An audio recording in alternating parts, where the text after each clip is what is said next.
Françoise Dumont, bonjour, merci d'être avec nous. Vous êtes présidente d'honneur de la Ligue des droits de l'homme et Laurence Wiśniewski, députée modem de la 3e circonscription du Puy-de-Dôme, vice-présidente de la Commission des lois. Ce projet, qu'est-ce qu'il change très concrètement alors ? Je crois qu'il est plus lisible. Vous savez, cette ordonnance, enfin le droit qui régit les mineurs date de 1945. Il a subi une quarantaine quasiment de modifications et il est devenu peu lisible. Mais je voudrais dire que l'objectif de ce que l'on connaît de la réforme est de rendre plus performant, plus réactive la justice des mineurs.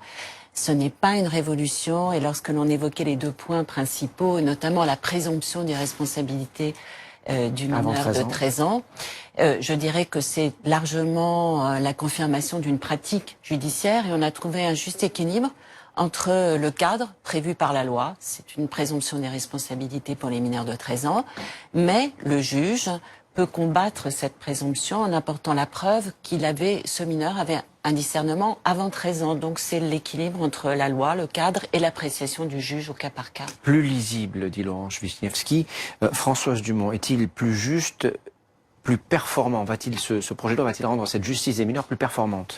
Écoutez, pour l'instant, on ne sait pas tout, puisque ça va être présenté... De ce que l'on sait, évidemment. De ce que l'on sait. Je ne pense pas que ce soit là le problème sur le fond. Ceci dit, c'est vrai qu'à la Ligue des droits de l'homme et avec d'autres organisations avec lesquelles on travaille, on partageait l'idée qu'il y avait besoin d'une remise à plat de l'ordonnance de 45 parce qu'elle avait été retouchée, je crois, près de 60 fois. Voilà. Et notamment parce que depuis un certain nombre d'années, à chaque fois qu'il y avait une mesure qui visait plutôt la justice des majeurs, il y avait toujours une petite touche pour la justice des mineurs. Donc touche après touche, c'est vrai que cette ordonnance de 45 est devenue assez peu lisible. Donc une refonte est nécessaire, ça vous êtes d'accord là-dessus? Quel est le problème? Vous disiez ce n'est pas le problème. Le problème pour nous, c'est que l'esprit de l'ordonnance de 45 soit respecté. Et c'est extrêmement important pour nous. C'est quoi l'esprit? L'esprit de l'ordonnance de 45, c'était vraiment une justice des mineurs, d'abord qui prenait en compte la totalité de la personnalité du mineur et qui ne distingue pas un enfant en danger d'un enfant, entre guillemets, dangereux. Et ça, on y est extrêmement attaché. C'est pour ça que on aurait souhaité que cette réforme de la justice des mineurs se fasse en lien aussi avec une réflexion sur l'ensemble de la protection de l'enfance d'une manière générale. Françoise Dumont, vous avez le sentiment, pardon, je reviens vers vous dans un instant, mais vous avez le sentiment que de ce que l'on sait, des changements qui pourraient avoir lieu dans cette justice des mineurs, l'esprit de l'ordonnance de 45 n'est pas respecté? Je crois qu'on va vers quelque chose qui est essentiellement répressif. Or, l'arsenal répressif dont on dispose aujourd'hui était, je crois, notamment parce qu'il y avait plein de choses qui ont été surajoutées, je crois, était largement suffisant.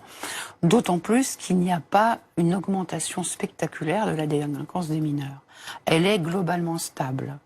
Ce qui ne veut pas dire d'ailleurs qu'il n'y ait pas plus de mineurs incarcérés. Mais c'est vrai qu'il y a une tendance à incarcérer davantage les mineurs. C'est un projet qui tend vers le répressif? Non, moi je crois que les principes, et en tant que magistrat je les défends, bien sûr, les principes qui gouvernent l'ordonnance de 45 sont maintenus et respectés, c'est-à-dire la primauté de l'éducatif sur le répressif, des procédures spéciales, c'est-à-dire des tribunaux spécifiques pour juger les mineurs, et des réponses aussi bien sûr adaptées avec des sanctions qui ne sont pas celles des majeurs. L'objectif de cette refonte, et je crois qu'on ne peut qu'être tous d'accord, c'est d'être réactif plus vite. L'essentiel, la grande majorité des pédopsychiatres disent qu'il faut réagir tout de suite pour que le mineur prenne conscience du comportement qui a été le sien. Or, actuellement, la réponse, elle est beaucoup trop tardive. Vous le savez, les jugements interviennent beaucoup. Quand vous dites plus vite, vous parlez de la sanction ou du jugement? Un des points essentiels qu'évoquait votre confrère tout à l'heure, c'est vrai, c'est l'idée d'une césure avec une déclaration de culpabilité très rapidement et une indemnisation des victimes, parce qu'il faut dire que les victimes souvent attendent beaucoup trop longtemps, et une réponse qui peut satisfaire aussi le corps social qui pense que souvent il n'y a pas de réponse, alors qu'il y en a. Et ensuite, ça c'est tout de suite, et ensuite une mise à l'épreuve éducative avant de prononcer la sanction, ce qui est à mon sens, l'intérêt de l'enfant, parce que l'intérêt de l'enfant, c'est évidemment aussi ce qui doit prévaloir pour pouvoir prononcer une sanction adéquate. Et au plan de la sanction, je dirais une simplification, parce qu'on a une quantité de dispositifs à disposition, et je crois que l'idée d'une sanction éducative qui puisse évoluer dans le temps est une bonne idée. C'est une réponse de bon sens, Mais pratique des professionnels que l'on connaît. ce que disent certains syndicats de magistrats ou certains éducateurs spécialisés, on avait un juge sur ce plateau ce matin même, c'est que c'est une réforme de façade, qu'elle ne va pas véritablement changer les choses, notamment sur la vitesse de traitement entre le jugement, l'application des sanctions, l'aide qui est apportée aux mineurs. Ça, le temps ne sera pas. On peut pas le dire moins aujourd'hui. long. On peut pas le dire aujourd'hui. Ça dépend. C'est vrai, comme toujours et comme dans tous les secteurs de la justice, des moyens qui seront affectés. Et donc ça, on va le savoir dans l'année qui vient. Il va y avoir un débat parlementaire et j'espère des échanges aussi avec beaucoup d'organismes comme le vôtre qui permettront de peaufiner. Françoise Dumont, les professionnels jugent que la refonte du texte existant est nécessaire. Qu'est-ce qu'il faudrait faire pour améliorer cette justice des mineurs? Des solutions concrètes? Je crois qu'il faudrait davantage de moyens pour la justice des mineurs et notamment pour le suivi des jeunes. Parce que le problème, c'est pas tant que les mesures ne soient pas prononcées. Le problème aujourd'hui, c'est la façon dont les mesures peuvent être appliquées. Notamment parce qu'on manque d'éducateurs, enfin voilà. Si vous voulez, le sentiment d'impunité dont on nous parle beaucoup, il vient aussi du fait qu'une fois que la sanction est prononcée, quelquefois, parce qu'il n'y a personne pour assurer le suivi, le jeune, il entend parler de sa sanction extrêmement longtemps après. Et tant qu'on ne donnera pas des moyens supplémentaires, justement, à cette justice des mineurs, pour un meilleur encadrement éducatif, etc., bon, nous, on est extrêmement... on a des doutes sur la capacité de raccourcir les délais.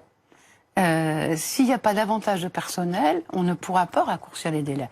Et ce que je voulais dire aussi, puisque vous évoquez le débat parlementaire, c'est qu'on est quand même un certain nombre à regretter que cette réforme se fasse par ordonnance. Voilà. Nous, on aurait préféré que cette réforme, qui est une réforme attendue depuis longtemps, qui quand même touche à des points extrêmement importants, on aurait préféré que cette réforme ne se fasse pas par ordonnance. On le regrette profondément. Merci à toutes et